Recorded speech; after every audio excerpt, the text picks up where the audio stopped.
is opening up, China is like lousy with foreigners. So I guess like they're not actually that afraid of what the Western media and uninformed racists are really trying to boogie about. Which is great for us. It's great for business, it's great for international relationships, and it's great for art.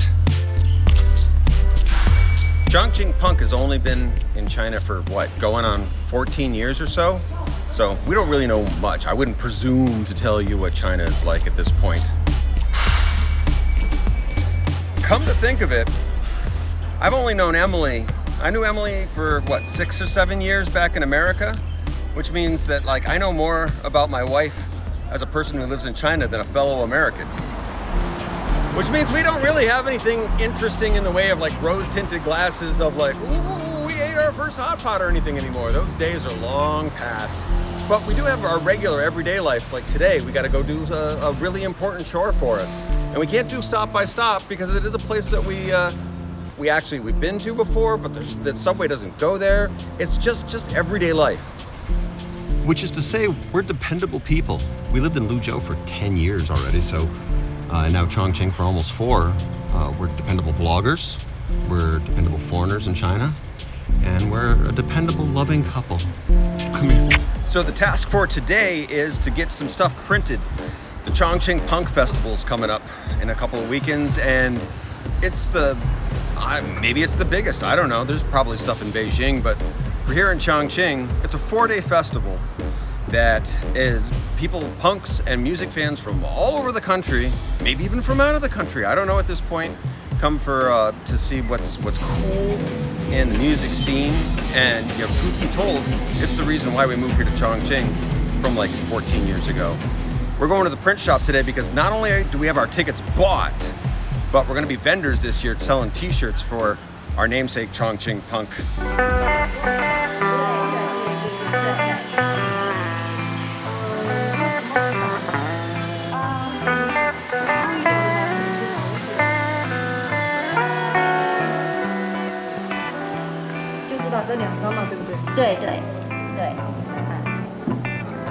是刚才那么大的尺寸吗？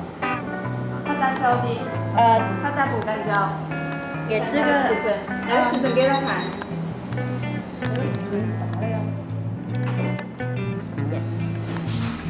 In a former life, I was a graphic designer and an art director, so the print shop is like not a new place for me. But we don't know all the fancy words in Chinese, so it's sort of like kind of knowing what you're doing, but kind of not knowing what you're doing. But so far, it's looking really good. Our pamphlets are looking great, and we're having our stickers. We're doing stickers, pamphlets, and t-shirts that we're gonna take to the Punk Fest. And hopefully people will get excited about our little character, the Chongqing Punk. So do we love China? Well, yeah, it's pretty cool. We love Chongqing, we know that.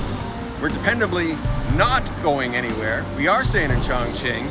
That's why you need to subscribe and like. That's what you're doing right now. You're hitting the subscribe and the like button. Good. Let's go on to our next adventure.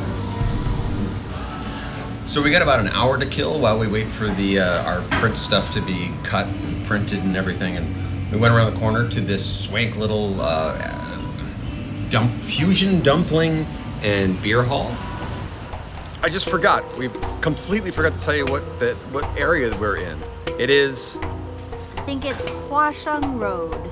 Huashang Road. That's always giving you the quality content and information you need about Chongqing.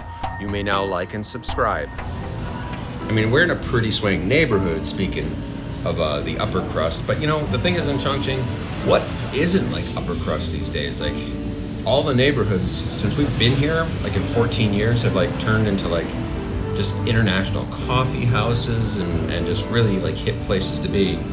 Where a fusion dumpling, I'm not sure what it's fused with, but this one is egg and like a beautiful thin outside dumpling flavor with all these different little dips. Wasabi. So we got our prints and our stickers. We're good to go. We're ready for Punk Fest. Since we're over here, one of our friends like to call this, one of our local friends says, this is Little Brooklyn. Chongqing's Little Brooklyn. It's because there's like so many like international cool places to go, including where we're gonna get dinner here at Wild Pizza. Wild Kitchen. Is it like, am I in a 50s diner? Yes. Am I in Chongqing? Yes. It's amazing. The owner here, she's an artist. You can see like lots of really cool stuff that she's doing, like some comic book and illustration and movie art and stuff like that. And the pizzas here are what am I supposed to eat first? They're all so delicious. Each one gets its own plate. This is one of two amazing pizza places just on this freaking block.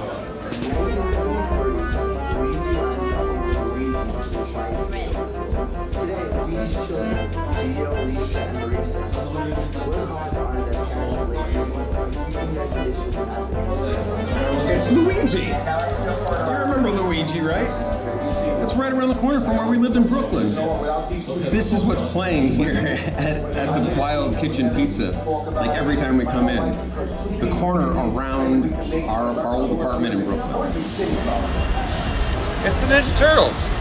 Did I ever tell you that I used to work for the guy that created the Ninja Turtles? Part of my history. It's awesome that there's a ton of foreigners coming here at this point. It's I know that you want to paint the world of China as like some kind of mysterious land, like especially like Chongqing, like it's kind of, you want to think of it as it's living in the future or living in the past, and it's both of those things, Chongqing, but more importantly, it's living in the now.